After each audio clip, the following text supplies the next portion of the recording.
খুব কাছের মানুষ আপনাকে যা হাতে তুলে দেয় সেটা কিন্তু আপনার কাছে অনেক বেশি মূল্যবান হয়ে যায়। আমার সাথেও ঠিক তেমনটাই হয়েছে।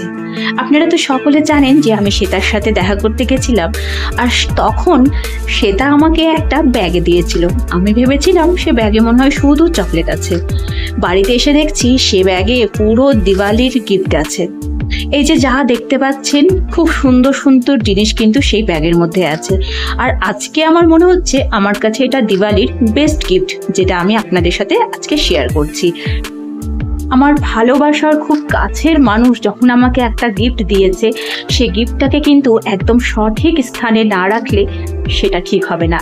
তাই একদম আজকে দিওয়ালির দিনে আমি সকালে স্নান করে উঠে আমার সিংহাসন পরিষ্কার করে শ্বেতার দেওয়া গিফটটাকে আমি সিংহাসনের মধ্যে আজকে স্থাপন করে দিলাম। নমস্কার, রাধে রাধে। আশা করি আমার ছোট্ট ইউটিউব পরিবারের সকল বন্ধুরা আপনারা সকলে ভালো আছেন, আমরাও ভালো আছি। আর সকলকে দিওয়ালির অনেক অনেক শুভেচ্ছা, অনেক অভিনন্দন।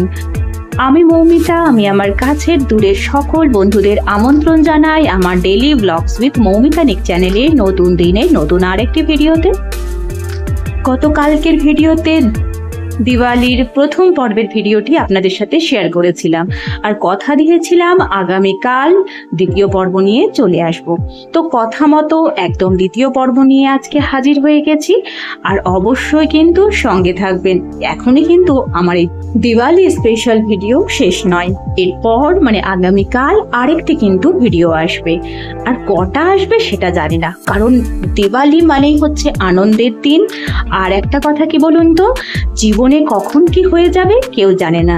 তো জীবনের যেটুকুটা সময় পাওয়া যায় সেটাকে প্রত্যেকটা মুহূর্তকে আনন্দ করে ভাগ করে নেওয়া নিজের মানুষের মাঝখানে, সেটাই কিন্তু জীবনের আসল উদ্দেশ্য।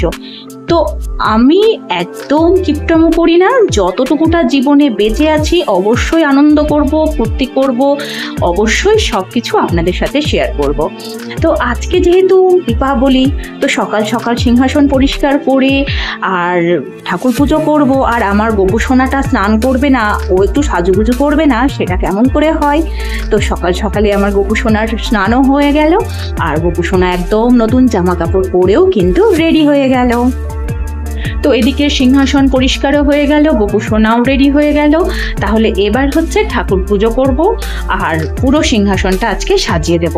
তো দেখুন আজকে ছাদ বাগানেও কতগুলো ফুল ফুটেছে, একদম ডালি ভরে কত ধরনের কিন্তু ফুল ফুটেছে আজকে ছাদ বাগানে। এই কদিন কিন্তু ফুলটা একটু কম হচ্ছিল, আজ একদম ভরে গেছে। তাহলে যখন সব কিছু রেডি হয়ে গেছে, তাহলে আর দেরি কিসের, চলুন আপনাদের সঙ্গে নিয়ে আজকে আমি একটু ঠাকুর পুজোটা করে নিই।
আমার ছোট্ট ঠাকুর ঘরটি আপনাদের কেমন লাগলো, আর আমার এই ছোট্ট ভিডিওটি দীপাবলির দ্বিতীয় পর্বের ভিডিওটি আপনাদের কেমন লাগলো অবশ্যই জানাবেন।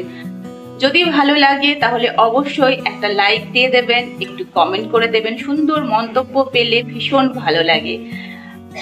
আর যদি আর একটু ভালো লাগে, মনে হয় যে আমার এই ছোট্ট সাজানো ঠাকুর ঘরটিকে বন্ধু বান্ধবের মধ্যে শেয়ার করা যাবে, তাহলে অবশ্যই একটু শেয়ার করে দেবেন। আর যদি আজকে আমার চ্যানেলে নতুন কেউ এসে থাকেন, তাহলে যদি মনে হয় ভিডিওটি ভালো লেগেছে, একটু সঙ্গে থাকুন। আমার এই চ্যানেলে প্রত্যেক দিন ভিডিও দেওয়ার চেষ্টা করি যতটুকুটা পারি। তো অবশ্যই সঙ্গে থাকুন আর সুন্দর একটা মন্তব্য রেখে যাবেন, যাতে আমি সেই মন্তব্যটা ধরে আপনার পরিবারে যেতে পারি। একটু দেরি হলেও হোপলেস হবেন না, অবশ্যই পৌঁছে যাব। তাহলে আজকে দ্বিতীয় পর্বের ভিডিওটি এখানেই শেষ করছি। গতকাল তো প্রথম পর্ব দিয়েছিলাম দীপাবলির, আর একটা পর্ব আছে, কিন্তু তার জন্য অবশ্যই সঙ্গে থাকতে হবে যে দীপাবলির তৃতীয় পর্বের ভিডিওতে কি আসছে। তাহলে আমার সকল বন্ধুরা সকলে সুস্থ থাকুন, ভালো থাকুন, অবশ্যই সঙ্গে থাকুন। আগামীকাল নিয়ে চলে আসবো দীপাবলির তৃতীয় পর্বের ভিডিও। তাহলে আজকের মতো আসি, টাটা।